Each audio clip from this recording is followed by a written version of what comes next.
ایک شخص کے ذمہ 15 سال کی نمازیں ہیں، اگر کئی سال کی نمازیں کم وقت میں ادا کرنے کے لیے صرف نماز کے فرض واجب اعمال کا اہتمام کیا جائے، نماز کی سنتیں ترک کی جائے تو ایسا کرنا جائز ہوگا۔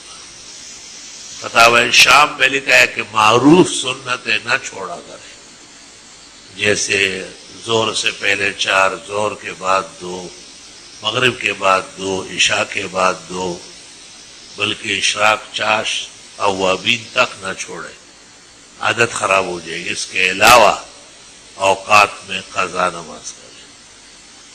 موبائل کے ساتھ نماز پڑھنا جائز ہے، جس میں تصویر اور گانے لوڈ ہوتے ہیں، وہ تو اندر پردے میں جائز ہے۔ موبائل میں قرآن کی تلاوت کرنا بغیر وضو کے درست ہے۔ عمیر نام رکھنا نام مناسب ہے۔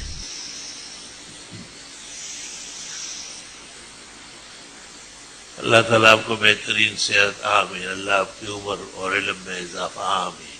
حضرت ہمارے محلے بہت زیادہ کتے ہیں جو کہ خوف کی علامت بنتے ہیں۔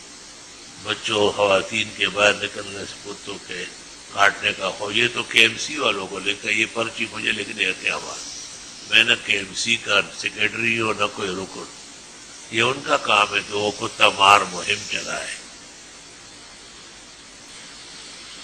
مفتی صاحب استغفار کا کوئی وظیفہ ہوتا ہے، استغفار کرتے رہو، یہ وظیفہ ہے۔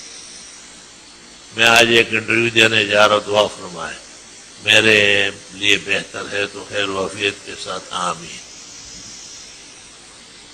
میرا بیٹا محمد نواز انتقال ہو گیا، اللہ پاک آپ کے لیے ذخیرہ آخرت بنائے، اس صدمے پر اجر و ثواب عطا فرمائے۔ جامعہ کے ایک فاضل ہے جس کا ایک جگہ رشتہ طے ہوا، لیکن 2 سال سے شادی مختلف رکاوٹیں پیش آ رہی، کوئی وظیفہ یا ورد بتا دیجیے تاکہ بندے کی شادی گھر کی تعمیر کا کام مکمل ہو جائے۔ رب انی لما انزلت الی من خیر فقیر، صبح و شام پڑھتے رہو۔ موسیٰ علیہ السلام نے یہ دعا پڑھی اور شعیب علیہ السلام کی بیٹی سے آؤ